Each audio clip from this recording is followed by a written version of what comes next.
तो hello guys, कैसे हैं आप सब। तो अब स्टडी प्रोफेशनल चैनल आपके लिए लेकर आ चुका है एक और नई वीडियो, जो कि है chapter number 2 micro organisms friend and foe part 1। Okay, तो ध्यान से समझिएगा, ये चैप्टर बहुत इम्पॉर्टेंट है क्योंकि माइक्रो ऑर्गेनिजम्स के ऊपर है। तो ये तो आपको मतलब बायोलॉजी का है, तो आप ध्यान से सुनिएगा, ठीक है ना।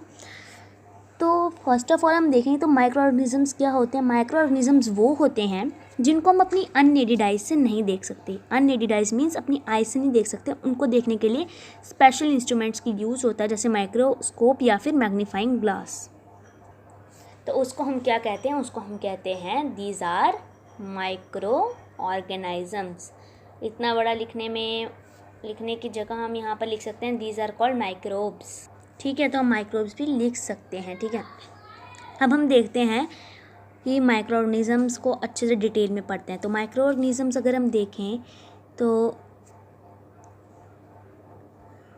देखते हैं, ठीक है। दीज माइक्रोनिजम्स और microbes are so small in size that they can not be seen with अननेडेड I. Some of these such as fungus that grows on bread can be seen with magnifying glass. Okay, तो ये बताया मैं detail में कि हम जिनको अननेडेड आई से नहीं देख सकते, ठीक है। अब हम देखते हैं माइक्रो ऑर्गेनिजम्स को क्लासीफाई किया जाता है 4 ग्रुप्स में। किसमें? 4 ग्रुप्स में क्लासीफाई किया जाता है। बैक्टीरिया, फंगाई, अलगी और प्रोटोजोआ, ये 4 ग्रुप्स हैं, ठीक है। तो अब हम इनके बारे में पढ़ेंगे। पहले देख लेते हैं कि वायरस क्या होता है, ठीक है। Viruses are also microscopic. They however reproduce only inside the cells of host. Host होता है जैसे कि जिनके ऊपर पैरासाइट डिपेंड होते हैं, यानी प्लांट्स के ऊपर हम डिपेंड हैं क्योंकि वो हमें फूड देते हैं, ठीक है।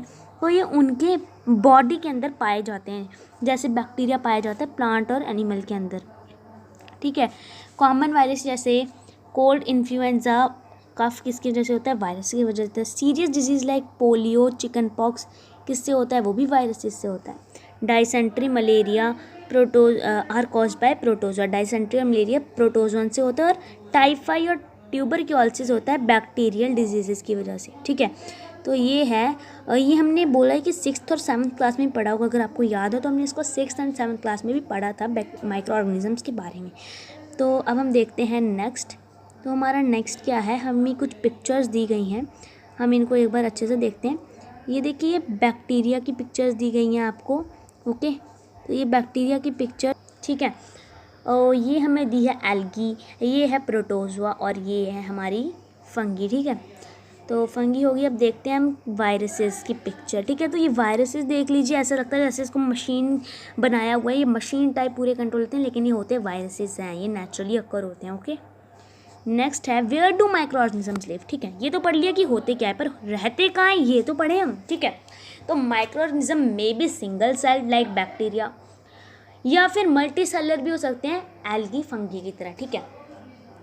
तो वो सारे मतलब हर टाइप के कंडीशन में, हर टाइप के इन्वायरमेंट में वो रह सकते हैं। आइस चाहे वो ज़्यादा ठंडा हो, चाहे वो ज़्यादा गर्म हो, चाहे वो डेजर्ट क्यों ना हो, वो कहीं भी रह सकते हैं। वो एनिमल्स की बॉडी के अंदर रह सकते हैं, ह्यूमंस को भी इंक्लूड करके। कैसे? ह्यूमंस के अंदर जैसे टाइफाई होता है, ट्यूबरक्लोसिस होते हैं, तो वो हमारे अंदर ही रहते हैं, ठीक है, बैक्टीरिया, ठीक है।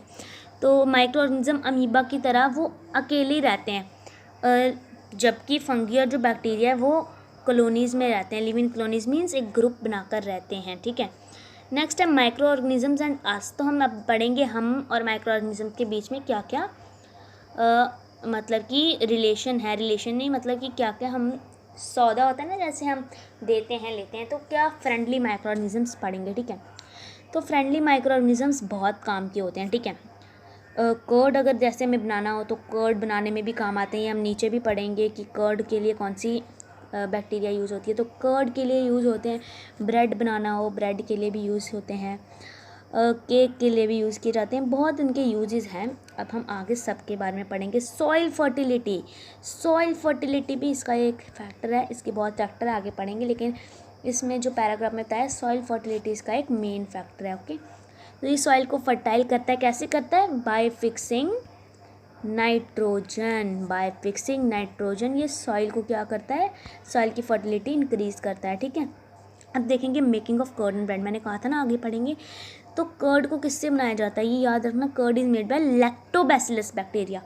कौन सी बैक्टीरिया? लैक्टोबैसिलस बैक्टीरिया की मदद से कर्ड को बनाया जाता है, ठीक है। तो जब इसको ऐड करते हैं बैक्टीरिया को कर्ड में, तो ये क्या हो जाती है, ये हो जाती है मिल्क के साथ मल्टीप्लाई हो जाती है, मीन्स वो ज़्यादा बढ़ने लगती है और क्या बन जाती है, एक वो तैयार करती है आगे सॉल्यूशन जो कि बहुत कर्ड के रूप में निकलता है, ठीक है, हम ये कह सकते हैं। और उसी तरह अगर हमें ब्रेड बनाना हो तो ब्रेड में हम ईस्ट डालेंगे ताकि वो फ्लफ़ी हो जाए, ठीक है, ईस्ट हो जाएंगे ताकि वो फ्लफ़ी हो, फूल जाए। तो ये होता है इसका यूज़। थोड़े और उसके और यूजेस हम देखते हैं आगे। तो इसके यूजेस, चलिए पहले एक एक्टिविटी कर लेते हैं ईस्ट को लेकर, ठीक है। तो कहा है कि आपको एक हाफ़ के जी का एक आपको फ्लोर लेना है, आधा kg, ठीक है, आधा किलो कहते हैं ना, हाफ़ किलो, आधा किलो आपको आटा लेना है, मैदा भी ले सकते हो। उसमें क्या करना है, उसमें आपको शुगर ऐड कर देनी है। ऐड सम शुगर का है, लेकिन मैं आपको रिकमेंड करूँगी आधा kg के साथ आप 1.5 नहीं मैं कहूँगी आपको, आप ले लीजिए 2 टीस्पून, ओके, 2 टीस्पून ऑफ आप ले लीजिए उसमें,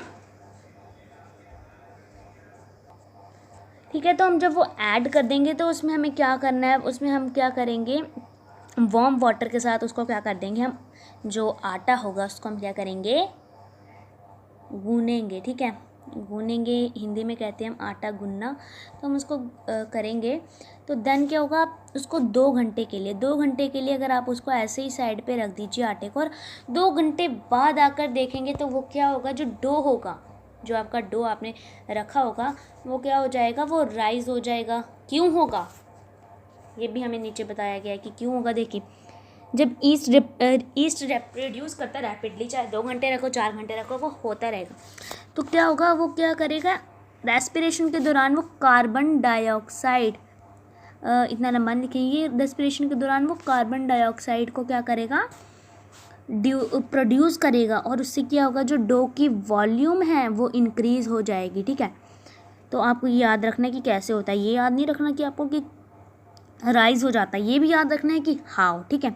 तो क्या हाउ कैसे आएगा, east produces rapidly and produces carbon dioxide during respiration, so as it produces carbon dioxide, the increase of the dough rises, the volume of the dough increases, okay, ठीक है। अब हम देखेंगे commercial use of micro organisms, commercial use, ठीक है, commercial use in the sense हम कह सकते हैं वाइन्स बनाने में, या फिर बियर्स भी कहते हैं, कैसे कमर्शियल यूज़ होता है इसका। तो क्या करना है आपको, क्या करना है, 500 मिलीलीटर का आपको बेकर ले लेना है, ठीक है। उसमें क्या करना है आपको, 3/4 वाटर के कप्स ऐड कर देना है, ठीक है। जब आप ऐड करेंगे उसमें एक हाफ ऑफ स्पून आपको क्या करना है, शुगर लेना है और उसमें डिप कर देना, और क्या करना है आपको, थोड़ा सा ईस्ट ले लेना है। ईस्ट मैं आपको दिखाती हूँ, आपको थोड़ा सा ईस्ट ले लेना है और उसको कवर करना है एक वार्म प्लेस पे, उसके ऊपर, जैसे कि आपने सोच लीजिए ये बेकर लिया, तो इसको आपको ऊपर से आप इसके ऊपर ऐसे कपड़ा ऐसे बांध सकते हैं पूरा ऐसे, फिर यहाँ से आप उसको धागे से लपेट लीजिए और उसको एक वार्म प्लेस पे जाकर 4-5 घंटे के लिए रख दीजिए। उसके बाद आइए और स्मेल कीजिए कि जो सॉल्यूशन तैयार हुआ है उसकी स्मेल कैसी है। तो जो स्मेल आएगी, अल्कोहल एज शुगर, वो कन्वर्ट, जो उसको क्या कहेंगे हम, जो स्मेल आएगी वो होगी अल्कोहल।